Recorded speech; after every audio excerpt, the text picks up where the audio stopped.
this one right.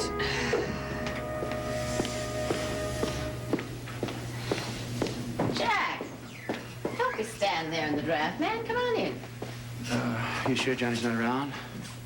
Mary, Desmond? Johnny called me from campaign headquarters not 3 minutes ago. And as for Mary, it's election night. Where do you think she'd be? And I haven't seen Tom Desmond since early this morning. Oh, by the way, did you catch Mary's interview with Frank on Channel R tonight? Yeah, it's pretty good. Pretty good, man. It was better than pretty good, if I do say so, being their mother. You know, sometimes it just amazes me that they're bright and energetic and photogenic, too. How you doing, Jack? How's it going? Not bad, Detective. How about you? Oh, pretty darn good, given the news from the clubhouse. Yeah, it looks like old Frank's gonna clean up on this one. Uh-huh. Listen, either one of you have any idea what this interview is he has for me, huh? We do, but we're not free to discuss it. Yeah, I wouldn't ask Maeve. You might be putting her on the spot. You know? All I'm free to tell you is that it is an opportunity of a lifetime. Oh, yeah, yeah. And that Frank is very happy to be able to arrange it for you. Yeah, well, where is he anyway? He told me to be here at 9:15 sharp. Oh, don't fidget, man. He'll be here any minute. Yeah, I got some darn notes to give to him, messages and things. I won't mess up your interview. I just want to hand them to him and take off if I can find him. I suppose, Ryan's asleep, huh? Oh, yes, that troublesome truth came through this morning. She was very relieved to go off to sleep right after supper. Jack, would you mind doing me a favor? Sure. I guess I mentioned that my back's been bothering me terrible lately. Yeah. Well, down in the basement, there's 6 bottles of Irish whiskey that my brother-in-law sent me for special occasions. And I just have the feeling that tonight's going to be very special from Francis. The only problem is that the carton that they're in is buried under half a dozen other things. And, well, with my back, if I can avoid lifting, I would like to. So could we leave Bob here to watch out for Frank? And would you just go down to the basement with me and help me take those things out? Okay, yeah. I mean, it won't take more than 3 minutes, I promise you. Bob, Yeah. when Francis comes, tell him where we are, hmm? Okay, great. Now, as long as I have you in my employ, would you be so good to take these cartons down with you, too? Because I've been trying to get them down there all day. There's blankets and pillows and a few other things. Yeah, well, I guess I can handle that, huh? Yes, well, you'll see what my problem is when you get down there.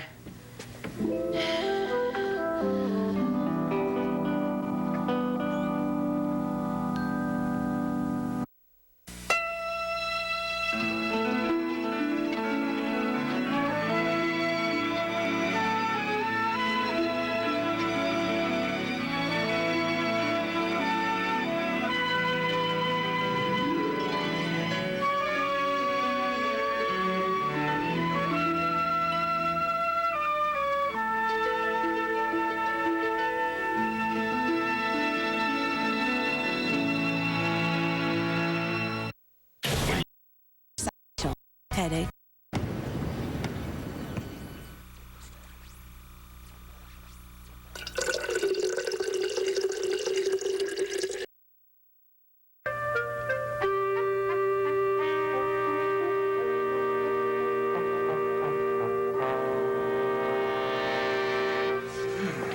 Never been down in the basement before. Yes, well, this basement has quite a history. I don't really know what we do without it for storage room, of course, but when the children were little, it made a great playroom. Why are you whispering? I don't know. I didn't realize I was. Well, now, here. Go on, straight in. Hey, there's a light on in here. Yes, so there is. Where do you want this stuff? I don't want them, darling, but you probably will. Good night. Ma? Mary. What the hell's going on around here? Maeve? Come on! Hey, Maeve! Maeve, let me out of here! Hey, Maeve!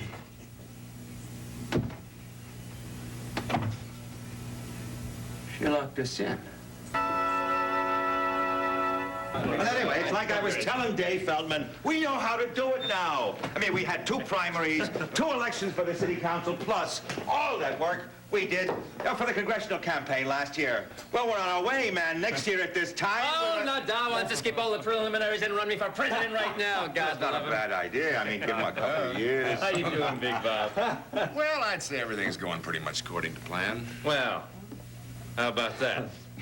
Hey, what do we hear from Dave Feldman? Well, let's see. I hear, I hear fantastic. I hear, let me see, terrific. I hear landslide. Those are pretty good words, huh? How about that, lad? How about love that? it. Hey, where's Maeve, anyway, huh? She's down in the basement, I think, getting something, Johnny.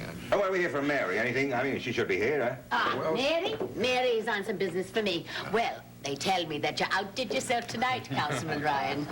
Hello there, Tom. I gotta tell you, it's looking awful good, Ma. Even Georgia can't find anything to worry about.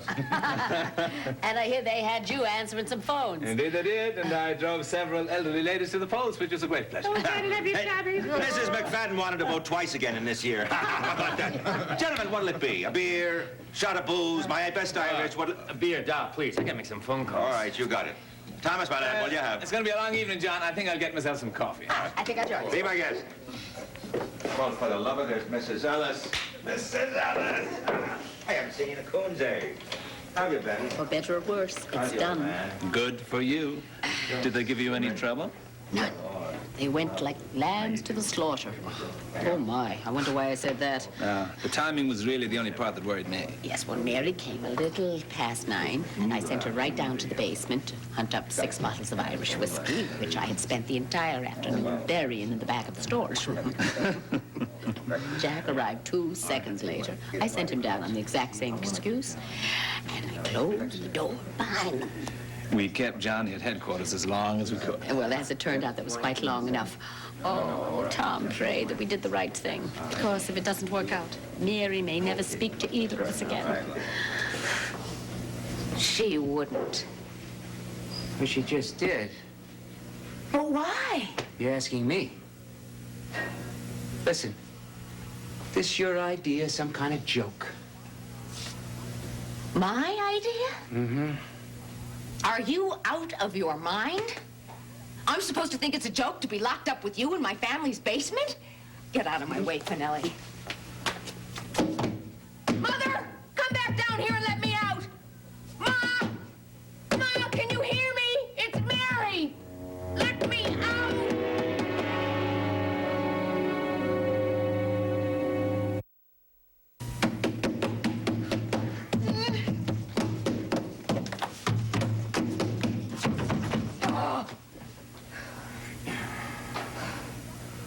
This is ridiculous. If she's upstairs, she can't hear a thing. She gone crazy or what? I don't know. Anything's possible. It's Frank. Where? No, not here. It's a setup. They're in this together. They're both crazy. Your whole damn family's crazy. What are you babbling about, Finelli? I get a call from Frank this morning. He tells me that he's got me the story of a lifetime. Gives me an exclusive, only I gotta do the interview at Ryan's, at 9:15 sharp. He promises me that neither you or Da are gonna be in the bar, right? I arrived right on time, no Frank, right? Maeve gives me a sad story about her back hurting her, and about, brings me down here for 6 bottles of Irish whiskey somewhere under the damn She junk. sent me down a few minutes before you got here for the same 6 bottles of Irish. Frank promised you a story, too? No. I was supposed to meet Tom at 9 o'clock. What's Desmond got to do with it? How do I know? What the hell do they think they're doing? They've locked us in the basement, honey. The question is why, smarty pants? Is there another way out of here? No, Yeah, well, there has to be. there isn't. Jack, Yeah. I know why.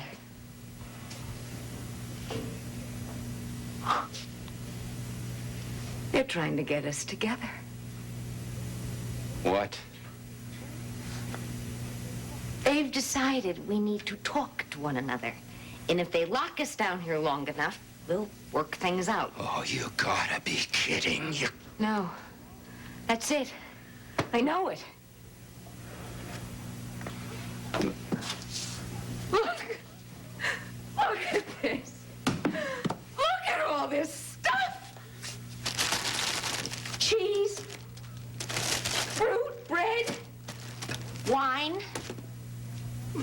they planning to keep us here?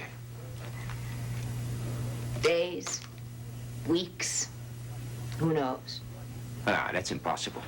I mean it, Mary. Well, it's illegal. I mean, Frank's not that stupid. I mean, he'd get real trouble monkeying around like that. And why would Tom Terrific Desmond want to bring two of us together again, huh? Unless you put him up to it. Me? Yeah, maybe you haven't given up after all, huh? Oh, maybe there's still a hope in that girlish bosom of yours that your errant husband will see the error of his ways. You are not my husband. You have divorced me. You have annulled me. You don't want me anymore. And the only hope I have, as far as you're concerned, is once we're out of here, I never have to see your face again. Is that clear? Perfectly. Perfectly clear. Thank you. Too bad you can't explain it to the know-it-all Ryan. All right, it is crazy. And I still can't believe they actually did it. But the fact remains that they care enough about me to try and get me what they think I want. When was the last time somebody cared enough about you to inconvenience themselves, Spinelli? Themselves. Themselves. And in case you haven't noticed, I'm the one that's stuck down here in this dungeon. And if I don't get my column in on time, my editor's gonna be damn inconvenienced too. They're not a family, they're a steamroller. Oh, lay off, will you? Oh, yeah, come on, admit it, admit it. I'm entitled this one time. I'm entitled, admit it, Mary. Huh? Ma, Frank, Bobby, Tom. Yeah, I guess I include Desmond. Dad's been trying to shoehorn him into the family for months, huh? This one time, this once, they're outrageous. They're arrogant. They're heavy-handed. They're all pig-headed Irish. Oh, I want to hit you. I want to hit you so bad my teeth hurt. Go ahead. And give you an excuse to break my neck? Not on your life. Aw, come on, Mary, come on. Just admit it. Say it just once, Mary, out loud. You'll feel so good, huh? The Ryans are wrong! You are the biggest fool on the face of this earth.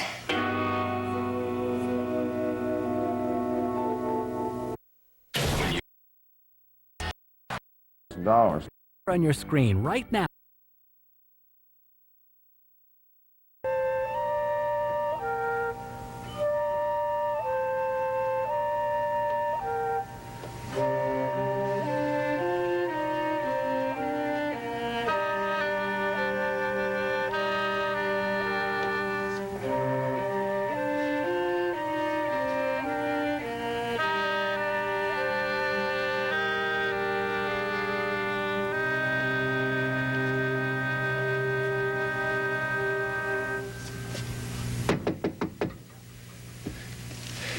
Yeah, come in.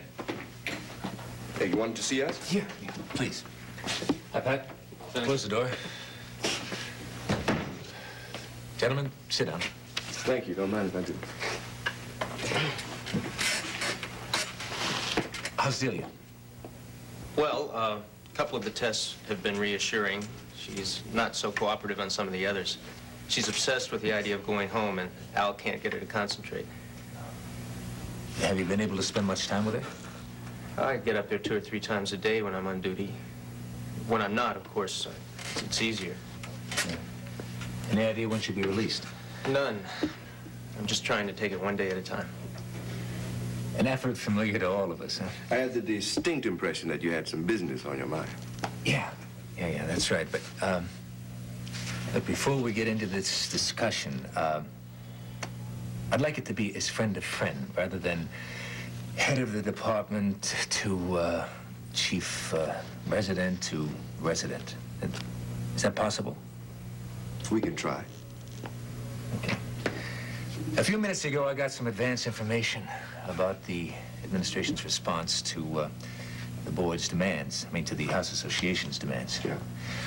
Well, unless rational heads prevail, I don't think that it's going to be sufficient to prevent the strike.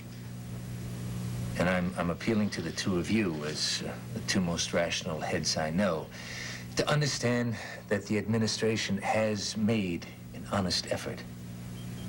Now, I am asking you, please, to do what you can to stop a strike. Because the people that are going to suffer most if there's a work stoppage are the patients. We don't entirely agree on that. But are you at liberty to tell us how much negotiation the administration is prepared to do? Yeah, I will tell you. They're freeing $175,000 from the current budget for paraprofessional jobs that were lost during the cutback. Now, I know that that is just a drop in the bucket, but I am honestly convinced that that's all they can manage until the 1st of July. Anything else? Yeah, they're having a budget review by an outside accountant, but frankly, I don't think that's going to amount to anything. Yeah, what about the revision of the disciplinary system? All right. Now, the administration will review the disciplinary procedures and meet with a committee appointed by the House Association in an effort to find courses of discipline that both sides will consider just. Well, that's terrific. That's great. But they will refuse to reconsider any action taken prior to the formation of the study committee. In other words, the letter of reprimand remains on the records of Doctors Coleridge and Ryan. That's correct. That's unacceptable. Well, that's why we're here. What is it you want of us, Seneca?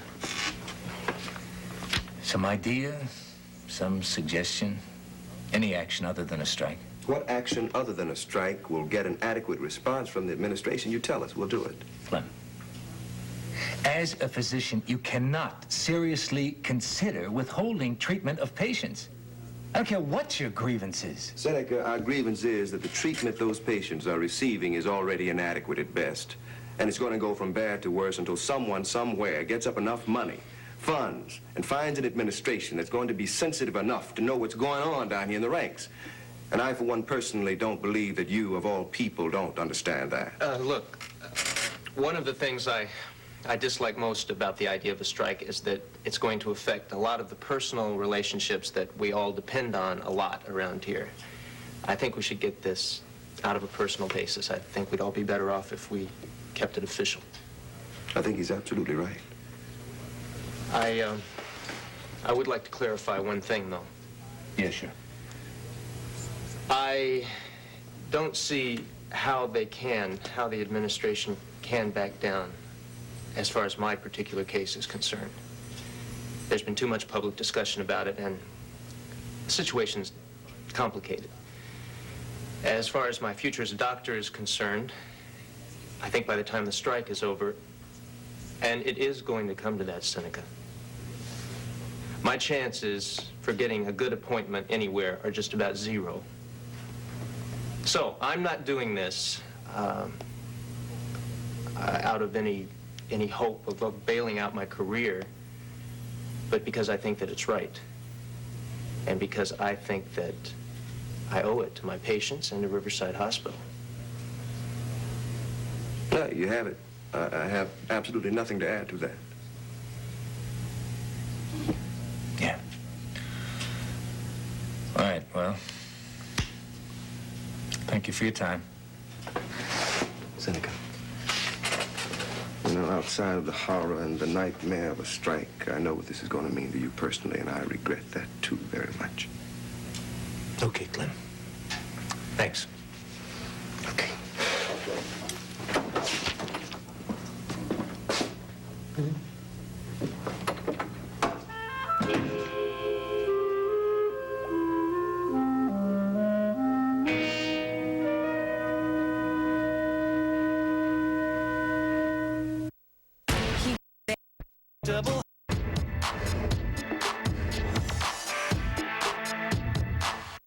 Well, that's the spirit, Carol. Yeah, well, thanks for calling. No. I'll get back to you just as soon as I can, probably before the end of the week. Right, same to you. Bye-bye. Doc, can I leave the phone off the hook for a couple minutes? Sure, why not? There's only so many congratulations I can absorb at one time. Excuse me, Thomas, old love. You step in my office for a moment. I'll have a word with you. And what would that be? Thank you. I appreciate everything that you've done for Mary. Well, I may have involved in a homicide for all we know. No. You haven't done that. I don't think so. Tell me, Frank, how do you really feel about Finelli anyway? Well, I like him. Grudgingly, sometimes. I do think that he's treated Mary badly on occasion, but I feel that I understand why and why she married him. I feel I have to be careful what I say to him. I don't think I'll ever be comfortable with him. But then again, I don't have to live with him, do I? All of which is not necessarily to say that he would be my first choice for Mary. Hey, Frank, where is Mary anyway? Well, I have the feeling that she's pretty busy at this moment. But don't worry about it, Di. I think, you know, she'll be back soon.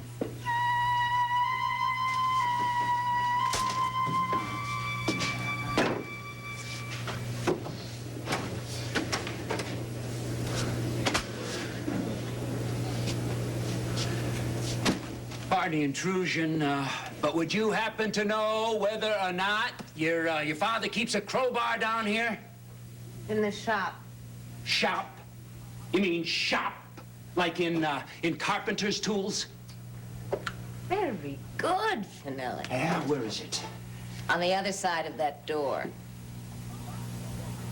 Of course. Of course! Try dynamite. You could hold the stick. You don't happen to have any practical suggestions, do you? Nothing that pertains to getting us out of here. Yeah, well, think, huh? Believe me, Jackson, if I could come up with something, I would. The idea of spending the night down here with you is genuinely revolting.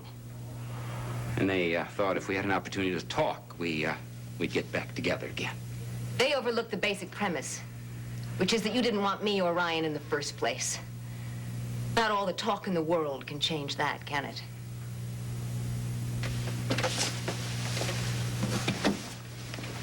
I think I'll take a nap.